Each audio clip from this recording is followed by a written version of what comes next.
Reporting from Yad Vashem in Jerusalem for endtimes.com. This is Brian Schrauger. Yad Vashem is Israel's official memorial to victims of the Holocaust, in which 6 million Jews were slaughtered by German Nazis from 1941 to 1945. One slogan that resulted from that mind-boggling atrocity is, "Never again." Today, Jews around the world, reeling from an explosion of global anti-Semitism, are avoiding the slogan. Why? Because it has become increasingly clear it could happen again. What are the roots of today's virulent hatred of the Jews? Well, they are secular and religious. Today, however, all of them have roots in a corrupt doctrine called Christian anti-Semitism. What is Christian anti-Semitism? How did it begin? And where is it erupting today? 1,633 years ago, it was a Sunday morning.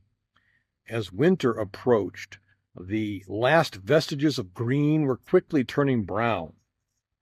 John Chrysostom, the newly appointed Christian preacher in the city of Antioch, rose early, angered by Jews who in God's name had just celebrated redemption and life in their holy days called Yom Kippur, Rosh Hashanah, and Sukkot. In about 6 months, Easter would arrive, so too Pesach, Passover. Even so, the preacher believed now was the time to distinguish between the two, to assert the superiority of the one over the other, indeed, to reveal the implacable and nefarious nature of all Jews and their holy days, to entirely separate from these so-called killers of the Christ. While not the first to make these arguments, the sermon series the preacher initiated that Sunday morning institutionalized Christian anti-Semitism, a corrupt doctrine justifying violence, theft, even genocide against fellow members of Jesus' ethnic family, and remarkably in his name. Like the ocean tide, the evil doctrine of anti-Semitism has waxed and waned over the centuries. For almost 80 years, it's been in retreat, buried in the aftermath of the Holocaust. Today, however, in 2024, it is resurging, appearing in every expression of Christianity. For example, evangelical newscaster Rick Wiles called the 2020 impeachment of U.S. President Trump a quote-unquote Jew coup. That's the way the Jews work. They are deceivers. They plot, they lie, they do whatever they have to do to accomplish their political agenda. This impeach Trump movement is a Jew coup. People are going to be forced to take a stand because of this Jew coup in the United States. This is a coup led by Jews to overthrow the constitutionally elected president of the United States. And it's beyond removing Donald Trump. It's removing you and me. That's what's at the heart of it. That's right. You have been taken over by a Jewish cabal, a Bolshevik revolution, and I'm going to tell you, the Church of Jesus Christ, you're next. Get it through your head. They're coming for you. There will be a purge. That's the next thing that happens when Jews take over a country. They kill millions of Christians. He explicitly says that Jews are under divine judgment because they oppose Jesus. Their goal, he says, is to control the world and kill all Christians. He also asserts that the COVID-19 coronavirus pandemic was a plague sent by God to the Jews, spreading from their synagogues to the entire world. His daily program is called, of all things, True News. Today, by the way, Wiles is running for U.S. Congress as a Republican in Florida's 21st District. His campaign includes explicit vilification of Israel and all who support it, including his opponent, Congressman Brian Mast. Another example is Stephen Ben Noon, founder of Israel News Live. Ben Noon claims to be a Jewish believer in Jesus. His posts, however, regularly include rants against the Jewish state and Christians who stand with it. According to Ben Noon, Israel has made a pact with the beast, the Antichrist, in order to build a third temple where, contrary to his interpretation of the New Testament, blood sacrifices will be reinstituted.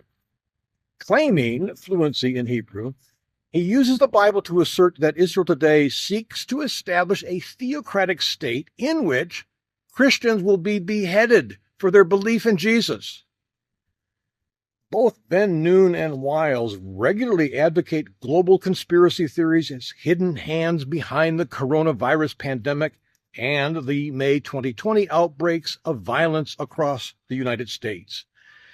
The ultimate hidden hand, they darkly imply, is the Jews. Unfortunately, Wiles and Ben Noon are not the only ones. Other expressions of Christianity, like Roman Catholicism and various Eastern Orthodox denominations, have kept a lid on their own essentially anti-Semitic convictions for several decades, at times even renouncing it. Instead of cooling the magma, however, those convictions have simmered just beneath the surface, threatening to blow again. That day might be soon.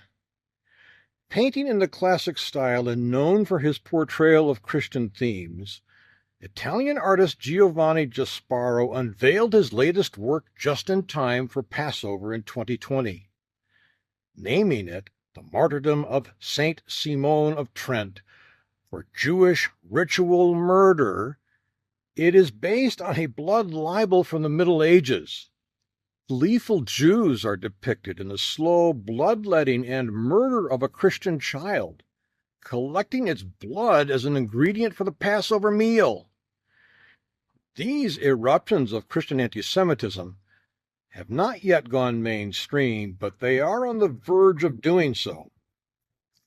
In every venue of pro-Israel teaching, especially those that take the Bible seriously, the unholy resurrection of Christian anti-Semitism begs to be faced, renounced, and fought. Not later, now. It is a counterattack that must begin by addressing doctrines taught by the preacher 1,633 years ago. If you are not yet a subscriber to endtimes.com and would like to see this report and others like it, I urge you to subscribe right now at the website endtimes.com. For only $7 a month, you will receive a wealth of information and insight from Jimmy Evans, Mark Hitchcock, and experts from around the world, including Israelis living right here in the Jewish state. Do yourself a favor and sign up today. Then join me as together we extract the roots of Christian anti-Semitism.